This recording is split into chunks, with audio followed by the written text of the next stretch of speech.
oportunidade. Irmãos, quando falamos de vigilância, a vigilância é para todos os cristãos. Se nós lemos os evangelhos sinóticos, Mateus, Marcos e Lucas, você vai ver que a expressão vigiar vem antes da oração.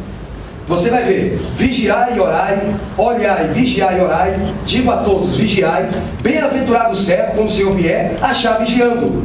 Quando Jesus subiu ao monte orar, Jesus falou, ficai aqui que eu vou além orar. Quando Jesus volta, eles estavam dormindo e Jesus você não pode vigiar uma hora. Então, irmão, a vigilância, ela vem sempre em primeiro plano. Se você ler o Evangelho, só o Evangelho sinótico de Mateus e de Marcos, você vai ver que a expressão vigiar vem antes da oração. Uma completa a outra. Orar e não vigiar é como plantar e não regar. Vigiar e não orar é como preparar a terra e não plantar. Uma completa a outra. Vigiar significa precaver-se, estar atento, manter-se como sentinela. É uma palavra rica em significado. A Bíblia é um grande manancial de advertência. A palavra vigiar na Bíblia é encontrada 365 vezes, porque todos os dias Deus nos manda vigiar, né?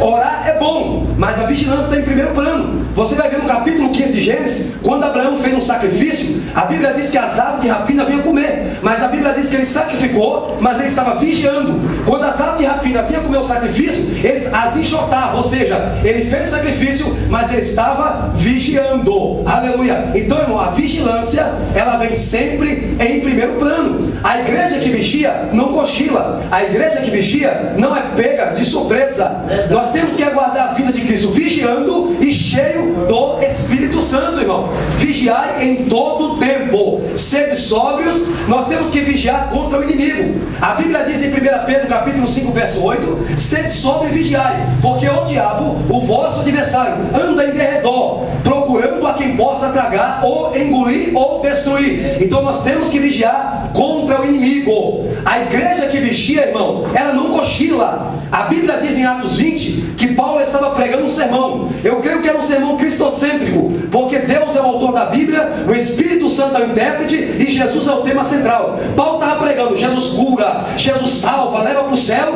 e eu escutava na janela. Ele diz a Bíblia que ele dormiu, caiu do terceiro andar e morreu. Por isso que Paulo, quando escreveu a carta aos Tessalonicenses, ele escreveu dizendo, não durmamos como os demais, mas vigiemos e sejamos sóbrios. Então, irmão, a Bíblia diz em Efésios 5,14, desperta tu que dorme.